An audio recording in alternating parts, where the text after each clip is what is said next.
за това невероятно представление. Аз лично си забравих сценария, макар че го чета.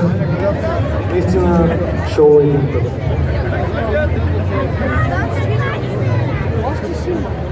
Обаче, нека преди шоуто на отбора на Казахстан, свободен стил, да ви запозная накратко с регламента на шампионата. Световното първенство по фойерверки има строги правила за организаторите за провеждане. В него могат да участват само опитни пиротехници, които имат талант да правят изкуство с фойерверките. Предпоставки за участие в такъв род първенство е съответният отбор да е участвал най-много един път преди това в съответен международен фестивал на пиротехници и да е носител на награда от първо до трето място. В световното първенство по фойерверки могат да се включат само 3 отбора от различни държави. Всички отбори разполагат с едни и същи материали, забележете, за да могат на база избрана от тях мелодия да представят своите фантазии. Всеки отбор подготвя двуминутно шоу, свободен стил, което не се оценява от журито. След кратка пауза следва музикално шоу с фойерверки, което се оценява от журито. Поради това, че всеки сам избира музикалния фон, всяко изпълнение е неповторимо. Чрез различни комбинации от ефекти, височина и размери на фойерверките се създава безкрайна възможност за развиване на способностите на отборите да покажат своето изкуство и майсторство, което озарява небето над Панагюрище в 3-те фестивални вечери. Нека да започне двуминутно шоу свободен стил от Казахстан. Можеш, стой така. Гледай нагоре, той нагоре.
Имайте предвид, че най-готвеното тепърва предстои. Мисля, че то е достатъчно за това, което се случва в тази вечер. Сега ще ви запозная с някои от критериите, по които журито ще оценява всеки един от отборите. Ще се гледа дали е подходяща музиката, тъй като това ще бъде да се подготви от музика. Дали ясно се разграничават показаните картини, златна картина и цветна картина. Моя това експертите по-добре би могли да обяснят. Също така трябва да се съпоставят големината на цветята с музиката, с броя на цветята в една картина.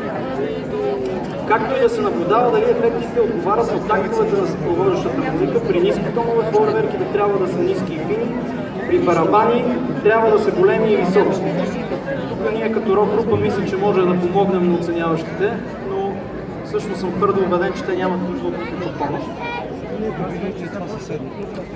Сега, малко обща информация, докато се готви грандиозният спектакъл, който предстои. В началото на 90 години се появява нова мода в състезанията по фойерверки в цяла Европа и света. На всяко състезание са се използвали все по-големи и скъпи фойерверки, за да се докаже колко е добро състезание. Това довежда до финансови затруднения на организаторите на тези събития.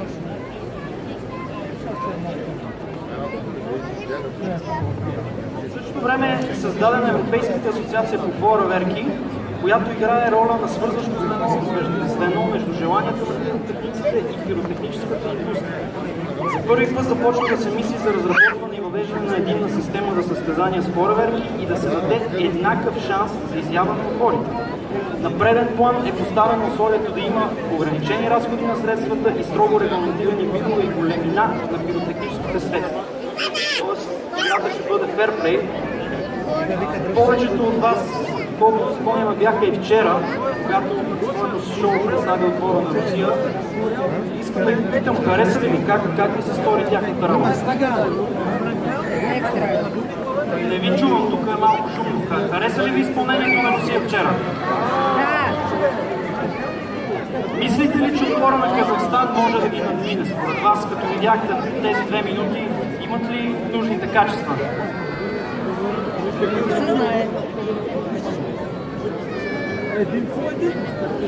Ами, явно този спор ще трябва да се реши на терена, както се казва, така че аплодисменти за отбора на Казахстан.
други начини.